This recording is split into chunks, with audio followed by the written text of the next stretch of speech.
اللہ علیہ وسلم کے وصال ظاہری کے ایام قریب آئے تو حضور نے سرخ پٹی باندھی، تیز بخار ہے نبی کریم کو، 2 صحابہ سہارا دے کے مسجد میں لائے، نبی پاک علیہ السلام کو بظاہر سہارا دے کے لایا گیا۔ کریم رسول نے لوگوں کو جمع کیا، حضور آج کیا ہونے والا ہے، آج کیا کہا جائے گا، آج کس لیے میٹنگ بلائی ہے؟ نبی کریم کے کل صحابہ جب مسجد میں جمع ہوئے تو کھچا کھچ مسجد بھری ہے۔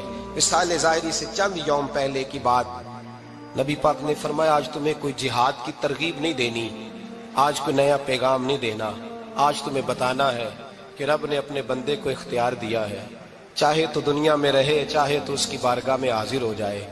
اس عبد نے بارگاہ ربوبیت کی طرف لوٹنے کا ارادہ کر لیا ہے۔ حضرت صدیق اکبر رونے لگے تو صحابہ نے کہا تمہیں کیا ہوا؟ کہنے لگے سمجھ نہیں رہے، کسی کی بات نہیں کر رہے، نبی پاک تو اپنی بات فرما رہے ہیں، اس نے جانے کا ارادہ کر لیا۔ سنیے میرے بھائی، محبوب پاک نے فرمایا بھائی کسی شخص کو میری طرف سے کوئی تکلیف پہنچی ہو تو بدلہ لے سکتا ہے، بدلہ لے سکتا ہے، کسی کو تکلیف پہنچی ہو۔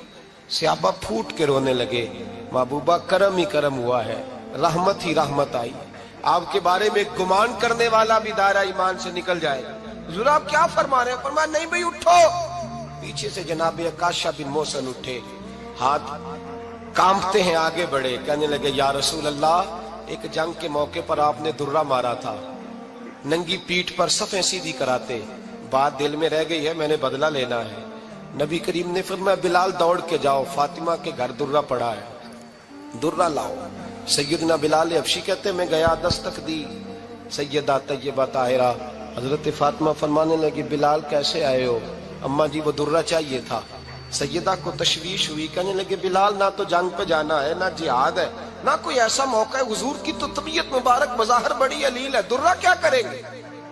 حضرت بلال عرض کرنے لگے اماں جی ایک صحابی بدلہ لینے لگے ہیں، صاحب طبقات نے جملے لکھے ہیں، کہتے ہیں بی بی صاحبہ نے درہ بھی دیا اور امام حسن حسین کو بھی باہر نکالا۔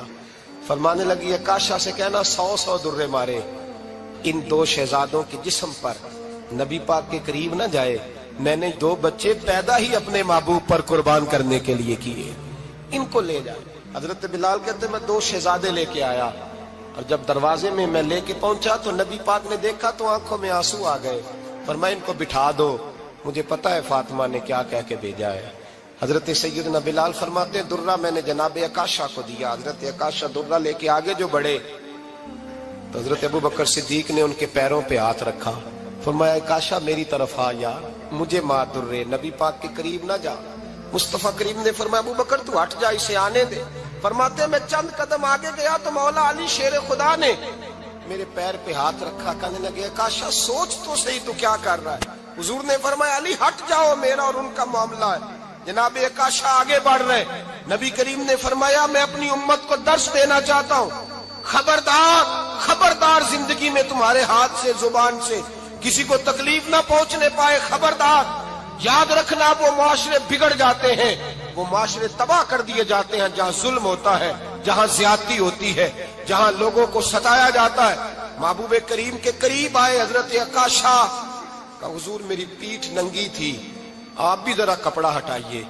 نبی کریم نے پیٹھ سے کپڑا ہٹایا، جناب عکاشہ نے درہ جو اٹھایا تو صحابہ کی چیخیں نکلی، حضرت عکاشہ نے درہ دور پھینکا، حضور کے بطن اطہر سے لپٹ گئے، چومنے لگے، کہنے لگے حضور وہ تو صفیں سیدھی کراتے لگ گیا تھا، آپ نے کہاں مارا تھا؟ یا رسول اللہ میں تو بہانہ بنا رہا تھا کہ جاتی دفعہ مجھے وجود چومنے کا موقع نصیب ہو جائے، مجھے یہ موقع نصیب ہو جائے۔ میرے حبیب نے فرمایا جس نے جنتی دیکھنا ہو میرے عکاشہ کی زیارت کر لے۔ بھائی ظلم کا دروازہ کھلا ہوا ہے اور لوگ بھول جاتے ہیں زیادتی کرتے ہوئے، وہ بہو سے ہی کیوں نہ کریں، وہ اپنے گھر کے بھول جاتے ہیں کہ شاید پوچھنے والا کوئی نہیں، شاید میزان نہیں لگے گا۔ ایران کے بادشاہ نے اپنے بیٹے کو پڑھانے کے لیے ایک استاد صاحب کا بندوبست کیا۔ استاد صاحب کو کہا کہ میرے بچے کو دین پڑھائیے، میں چاہتا ہوں کل اس نے عنان حکومت کو سنبھالنا ہے تو یہ دین سے آگاہ ہو جائے، اس کو کچھ سکھائیے، پڑھائیے۔ بہت نیک بزرگ بڑے درویش عالم پڑھانے لگے، اسباق مکمل ہو گئے، دین کے اسباق قرآن مجید پڑھایا، احادیث طیبہ کا درس دیا، اصول فقہ سے روشناس کرایا۔ جب بچے نے مکمل تعلیم حاصل کر لی اور آمین ہو گئی، دستار ہو گئی، فارغ ہو گئے، تو پھر ایک دن استاد صاحب نے کہا بیٹے کل تم نے ضرور آنا ہے، کچھ بات کرنی ہے۔ شہزادہ گیا ملنے استاد صاحب سے، استاد صاحب نے کنڈی لگا لی، ہاتھ میں درہ پکڑ لیا، مار مار کے پورے وجود کو زخمی کر دیا، کوئی غلطی نہیں، کوئی بات نہیں، مارا۔ اب بچہ آیا آ کے بادشاہ سلامت سے کہا کہ ابا جی سمجھ نہیں آئی، بڑا مارا ہے استاد۔ تو سیانے تھے نا بادشاہ، یہاں تو قاری صاحب روز کٹہرے میں کھڑے ہوتے ہیں، مولوی صاحب آپ نے میرے بچے کو کیوں مارا ہے؟ آپ 8,000 کے مولوی ہیں، میرا کئی کروڑ کا بچہ ہے، سویرے بدل لیں گے، خبردار آپ نے بچے کو ہاتھ لگایا، اپنی حیثیت میں رہے معاذ اللہ۔ جو قومیں استادوں کو کٹہروں میں کھڑا کرتی ہیں وہ ترقی نہیں کر پاتی، جو استادوں کو کٹہروں میں روز کھڑا کرتے ہیں۔ کہا ابا جی بڑا مارا ہے، تو والد بڑے سمجھدار تھے، کہنے لگے بیٹا استاد باپ ہوتا ہے، وہ زیادتی نہیں کرتا، کوئی بات ہوگی، میں تیرے استاد کو کٹہرے میں نہیں بلاؤں گا۔ اماں سے بات کی، اماں کہنے لگی بیٹا میں تیرے باپ سے کیسے بات کروں، ڈر آتا۔ وقت گزر گیا، 22 سال بیت گئے، 22 سال گزر گئے، بادشاہ کا انتقال ہوا، شہزادہ تخت پہ بیٹھا، پہلا حکم یہ دیا کہ میرے استاد کو بلاؤ، پہلا حکم۔ استاد جی بوڑھے ہو گئے تھے، چھڑی کے اوپر ٹیک لگا کے آئے اور بھویں سفید ہو کے جھک گئی تھیں، یوں آنکھ کھول کے بڑی مشکل سے دیکھا، کہنے لگے شہزادے حکم ہو۔ کب میں شہزادہ نہیں، اب میں بادشاہ بن گیا ہوں۔ استاد جی 22 سال بیت گئے، آپ نے مارا تھا، پر وہ درد چونکہ زیادتی کی تھی، میرا قصور کوئی نہیں تھا، تو نہ میری روح سے درد گیا ہے نہ میرے جسم سے گیا ہے، میں بے اختیار تھا، پوچھ نہیں سکتا تھا، آج با اختیار ہوا ہوں۔ سب سے پہلے پہلا حکم آپ کو دیا، بلایا ہے، بتائے کیوں مارا تھا، کیوں مجھے مارا تھا، میری زیادتی بتائے۔ تو استاد، بوڑھے استاد کی آنکھیں آنسوں سے بھر گئی، کہنے لگے بیٹے بس آج کے دن کے لیے مارا تھا، یہ جو دن آ گیا نا میری زندگی میں اس لیے مارا تھا، یہ میں چاہتا تھا میری زندگی میں وقت آئے، آج کے بس میری مراد پوری ہو گئی۔ کہا صاحب کس لیے، مجھے بھی سمجھائے۔ آپ فرمانے لگے کتنی دیر ہو گئی تجھے مار کھائے ہوئے، کتنا زمانہ بیت گیا؟ کہنے لگا 22 سال۔ فرمایا زخم بھولے تو نہیں، درد ختم تو نہیں ہوئی، تمہیں بات 1 منٹ کے لیے بھی تمہارے حافظے سے محو تو نہیں ہوئی؟ کہا استاد جی روز رات کو یاد آتی، روز خیال آتا تھا۔ استاد کہنے لگے بھائی تو بے اختیار تھا، پوچھ نہیں سکا، 22 سال تجھے یاد رہا، مجھے پتا تھا تو ایک دن حکمران بنے گا، میں نے تجھے اس لیے مارا تھا کہ بیٹے یاد رکھنا، کسی پہ ظلم نہ کرنا، اگر تجھے 22 سال تک یاد رہا ہے تو جس پر تو ظلم کرے گا اسے بھی قیامت تک یاد رہے گا، اور یہ یاد رکھنا تو آج با اختیار ہوا تو تو نے مجھے بلا لیا ہے، قیامت کے دن غریب با اختیار ہو جائیں گے، مظلوم با اختیار ہو جائیں گے، وہ با اختیار ہوں گے، للہ الواحد القہار، رب کریم کی بارگاہ کے اندر ان کا اختیار ہوگا، اکیلے اللہ کی حکمرانی ہوگی، پھر وہ بلائیں گے بڑے بڑے کج کلاہ، دنیا میں جن کی پگڑیاں اونچی تھی وہ سر جھکائے کھڑے ہوں گے، دنیا میں جو ڈکٹیٹر بنتے تھے ان کی پشتیں لال ہوں گی، ان کو غدار لکھا جائے گا، قیامت تک نہیں بھولے گا۔ ظلم کرنا تو سوچ سمجھ کے کرنا، اتنا کرنا جتنا تم سہ سکتے ہو، اتنی زیادتی کرنا جتنی قیامت میں تم برداشت کر سکتے ہو۔ میرے نبی کریم صلی اللہ علیہ وسلم نے فرمایا ظلم سے بچو، یہ قیامت کے اندھیروں میں سے ایک اندھیرا ہوگا، زندگی میں زیادتی نہ کریں، اگر تھوڑی دیر کے لیے کوئی چیز برداشت کر جائیں گے تو وہ فائدہ دے جائے گی، کچھ دیر کے لیے اگر سہ جائیں گے تو نفع مل جائے گا، سہنے کی کوشش کریں لیکن زیادتی نہ کریں، نظر کو، سوچ کو، ذہن کو پاک رکھیں، اور میرے بھائی زندگی پوری ظلم سے بچیں، زیادتی سے بچیں۔ امیر المومنین حضرت جناب سیدنا عمر فاروق رضی اللہ تعالیٰ عنہ رات گھر میں تھے تو رونے لگے، بڑی دیر تک روتے رہے، والدہ اٹھی تو صاحبزادے سے کہنے لگی پتہ کرو تمہارے باپ کو کیا مسئلہ ہے۔ شہزادے آئے، کہنے لگے امیر المومنین والد گرامی کیا ہوا؟ تو حضرت عمر فاروق کہنے لگے بیٹا اپنی اماں کو بلاؤ۔ والدہ آ گئی، کیا بات ہے، کچھ طبیعت خراب ہے تو حکیم کا بندوبست کیا جائے۔ تو حضرت عمر کہنے لگے کچھ بھی نہیں، آج مسجد سے نکلا ہوں تو نبی پاک کے صحابہ میری تعریفیں کر رہے تھے۔ یہ حضرت فاروق اعظم کے وصال کے قریب کے دن ہے، تعریفیں تو حضرت یہ رونے کی بات ہے کہ خوش ہونے کی؟ آپ فرمانے لگے نہیں، سوچتا ہوں باہر تو میں اچھا رہا ہوں، پتہ نہیں گھر میں ہی کوئی زیادتی نہ ہو گئی ہو، پتہ نہیں تمہارے ساتھ بھی میرے معاملات ٹھیک تھے کہ نہیں۔ صحابہ تو تعریف کرتے ہیں، رو رہا ہوں تمہاری وجہ سے نہ الجھ جاؤں، بیوی ہی نہ کہے میرا حق ہی ادا نہیں کیا۔ یہ لفظ کہتے کہتے پہاڑ ہے یہ شخص، کیسر و کسرا کانپتے ہیں۔ حضرت عمر رو پڑے، بی بی سے کہنے لگے مجھے اللہ کی رضا کے لیے معاف نہیں کر دیتی؟ میرے اوپر بوجھ تھا امت کا، میں ساری رات مدینے کی گلیوں میں پھرتا تھا، دن سارا مسجد میں گزرتا تھا، میں تجھے وقت نہیں دے پایا، معاف نہیں کر دیتی؟ تو زوجہ کہنے لگی نہیں عمر، میں نے بھی زندگی میں اپنا کوئی سکھ چین نہیں دیکھا، کوئی چاؤ پورا نہیں کیا، میں کیسے معاف کر دوں؟ میں نہیں معاف کرتی۔ حضرت عمر زمین پہ بیٹھ گئے، رونے لگے، کہنے لگے چل معاف کر دے۔ کہنے لگی ایک وعدہ کرو، قیامت کے دن رب کریم کی بارگاہ میں میری سفارش کرو گے؟ اللہ کی بارگاہ میں عرض کرو گے کہ اللہ اچھی تھی، مجھے کپڑے دھو کے دیتی تھی، روٹی پکا کے دیتی تھی، میری عزت کی محافظ تھی؟ جناب عمر کہنے لگے تیرے ساتھ وعدہ ہے، رب اپنے فضل سے عمر کو جنت دے گا تو عمر تجھے جنت میں ساتھ لے کر کے جائے گا، تیرے ساتھ وعدہ ہے۔ میرے بھائی جن کے دلوں میں احساس تھا کہ ہم سے کوئی زیادتی نہ ہو جائے کسی جگہ، وہ تو یہاں تک معاملہ کرتے تھے، یہاں تک ان کا خیال رہتا تھا۔ عزیزو، ایک تو نظر میں حیا پیدا کریں، والدین کی بہت بڑی ذمہ داری ہے۔ لاکھوں بچے مرضی کی شادیاں کر رہے ہیں، ہزاروں گھر اجڑ رہے ہیں، یہ وہ والا زہر ہے جو ہر گھر میں تیزی سے پھیلتا چلا جا رہا ہے۔ پہلے ہم کہتے تھے کہ بچہ باہر نہ نکلے، اب کہتے ہیں اللہ کہیں موبائل لے کے تنہا نہ بیٹھ جائے، کہیں تنہا نہ بیٹھ جائے، کیا بنے گا اس کا اگر یہ گندگی اور یہ ایسا نشہ ہے جو اجاڑ کے رکھ دے۔ بخاری شریف میں حدیث ہے، قاضی ایاز مالکی رحمۃ اللہ علیہ نے بڑی تفصیل سے لکھی ہے، راوی حضرت انس بن مالک ہیں۔ ایک بندہ بڑی دور سے آیا نبی پاک صلی اللہ علیہ وسلم کی زیارت کے لیے، بڑی دور سے۔ عرب کے جو سردار ہوتے تھے ان کے بڑے ناز نخرے ہوتے تھے، وہ خیر آج بھی ہیں، پروٹوکول کا ماحول آج بھی، یعنی وزیر صاحب کے آگے دو چار گاڑیاں نہ ہوں تو ان کو مزہ ہی نہیں آتا، پولیس والے آگے پیچھے بھاگیں تو، حالانکہ ان کو نہیں پتا کہ جو پولیس والے آگے پیچھے بھاگ رہے ہیں نا، یہ حکومت بدلی تو گرفتار کرنے بھی انہوں نے آنا ہے، لیکن وہ بڑا مزہ آتا ہے جب لوگ گاڑی کے پیچھے بھاگتے ہیں۔ کیا بات ہے جناب، بڑی بات۔ اور ہماری طبیعتوں میں پتہ نہیں کون سی، تو نبی پاک صلی اللہ علیہ وسلم کی خدمت میں وہ شخص بڑی دور سے آیا، تو عرب کے بادشاہوں کا مزاج تھا، پروٹوکول بڑا چاہتے تھے، ان کا تو یہ طریقہ تھا کہ حکمرانی کرنی ہے جیسے بھی ہو۔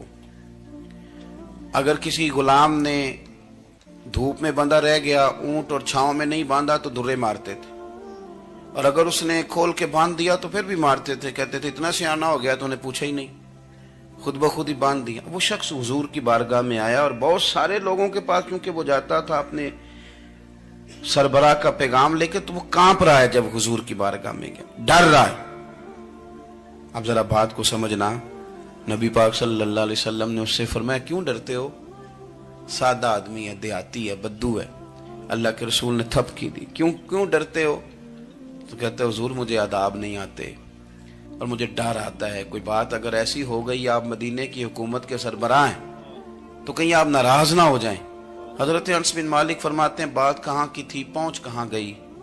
جب اس نے یہ کہا نا کہ آپ تو حکومت کے سربراہ ہیں، کہیں کوئی غلطی نہ مجھ سے ہو جائے، تو نبی پاک کی آنکھوں میں آنسو آ گئے، حضور رونے لگے، اور نبی پاک صلی اللہ علیہ وسلم فرمانے لگے نہ بھائی تو کسی حکومت کے سربراہ کے پاس نہیں آیا، نہ تو اس بیٹے کے پاس آیا ہے جس کی ماں گوشت کے خشک ٹکڑے کھا کے بھی گزارا کر لے گی۔ میں تو ایک غریب ماں کا بیٹا ہوں۔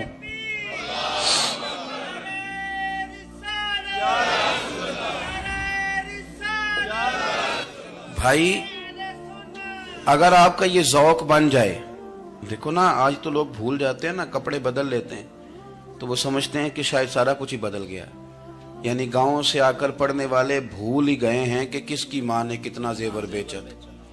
لوگ بھول جاتے ہیں چیزوں کو، اپنے ماضی کو یاد رکھیں، آپ لوگوں کے ساتھ پیار کریں، آپ لوگوں کو موقع دیں، آپ تھوڑی سی اور کوشش کریں اس شخص تک جانے کی جو آپ کو مایوس نظر آ رہا ہے، پریشان نظر آ رہا ہے۔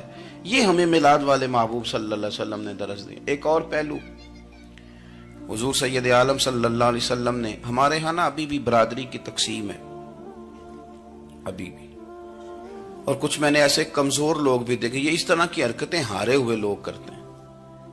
ہارے ہوئے لوگ جو اپنے آپ کو سمجھتے ہیں کہ میں کوئی بڑا آدمی ہوں. بڑا آدمی تو اپنے اخلاق سے ہوتا ہے, اپنے کردار سے ہوتا ہے, اپنی سخاوت سے ہوتا ہے, لوگوں سے پیار کرنے سے ہوتا ہے. باقی یہ کہ بیٹھ کے کہانی سنانا کہ میں بڑا کچھ کرتا ہوں, تو جو کچھ کرتا ہوتا ہے اسے سنانے کی کوئی ضرورت.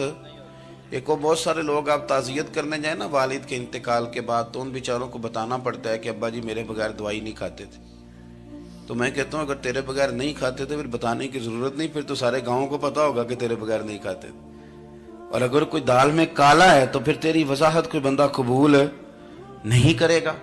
تو آپ کو بتانا کیوں پڑ رہا ہے, اور آپ بار بار اس بات کا ذکر کیوں کر رہے ہیں کہ ہم بہت بڑے قبیلے کے ہیں؟ صاحب اگر آپ بڑے قبیلے کے ہیں تو پتا ہوگا سارے علاقے کو آپ کتنا لوگوں کا خیال کرتے ہیں, آپ کس قدر محبت کرتے ہیں, آپ کا انداز کریمانہ کس طرح کا. پھر آپ کو بتانے کی کوئی ضرورت نہیں ہوتی, پھر خود بخود خبر ہوتی ہے. حضرت سیدنا ابو ذر غفاری رضی اللہ تعالیٰ عنہ, قبیلہ بنو غفار ایک بڑی شاخ تھی قبیلوں میں سے. جو لوگ اس زمانے میں مالدار قبیلوں سے تعلق رکھتے تھے ان میں سے ایک بڑا نام تھا. ساری زندگی چودراہٹ کی, لیکن میلاد ایک انقلاب کا نام ہے.